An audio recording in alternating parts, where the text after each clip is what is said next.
Hello friends, আজকে এঁচোড়ের তরকারি বানাবো, সেই রেসিপি নিয়ে এসেছি। এখানে আলু আছে, এঁচোড় আছে, কেটে ধুয়ে রেখেছি। পেঁয়াজটা একটু বেশি দিয়েছি, আর আদা রসুন কাঁচা লঙ্কা। আলুগুলোকে তেলে দিয়ে দিচ্ছি, ভাজা হবে, এটাকে বের করে। আর এদিকে আদা রসুন কাঁচা লঙ্কাটাকে আমি বাটবো, তারপর দেখাচ্ছি আমি কীভাবে বানাই। আলুগুলো লাল হয়ে গেছে, এবার বের করছি।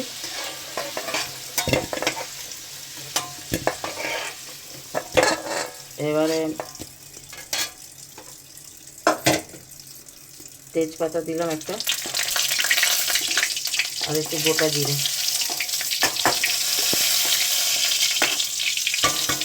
এবারে পেঁয়াজগুলো দিয়ে দেবো,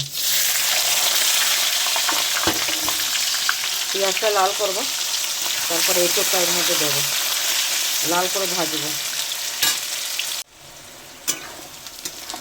পেঁয়াজটা লাল হয়ে এসছে, এবার এঁচোড়গুলো এর মধ্যে দিয়ে দেবো, দুটো একসাথেই লাল হবে। কার কার এঁচোড়ের তরকারি খেতে ভালো লাগে সবাই কমেন্ট করবে।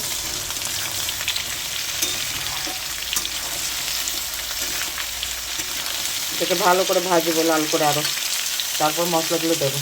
আন্দাজ মতো নুন দিয়ে দিলাম, এবার এটাকে ভালো করে ভাজবো।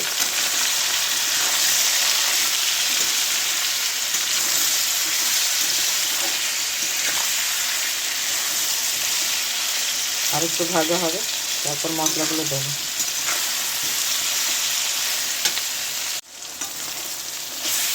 ভালো করে ভাজা হয়ে গেছে, লাল হয়ে গেছে, পেঁয়াজটা অনেকটা কমে গেছে।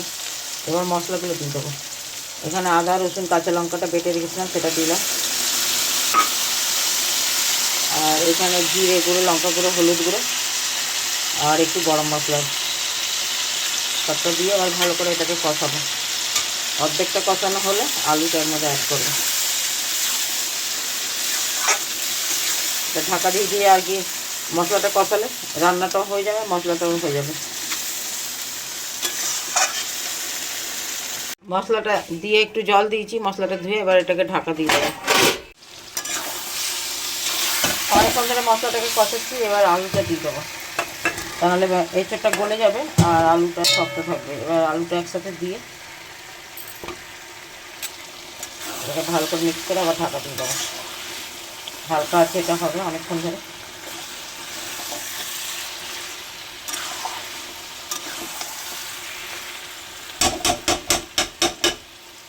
এবার এটাকে ঢাকা দেবো।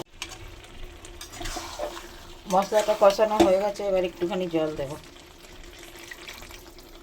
বেশি জল মানে ঝোল হবে, এটা মাখা মাখা হবে। এবার এটাকে ঢাকা দিয়ে দেবো, ভালো করে সেদ্ধ হয়ে গেলেই হয়ে যাবে। সেদ্ধ হয়ে গেছে, মানে ভালো করে ফুটলে এটা নামিয়ে নেবো আর কি। সেদ্ধ হয়ে গেছে, আলু এঁচোড় সবই সেদ্ধ হয়ে গেছে ভালোভাবে।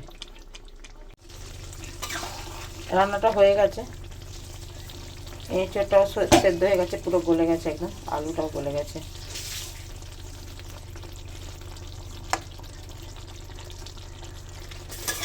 সবাই দেখে কমেন্ট করে বলো কেমন হয়েছে।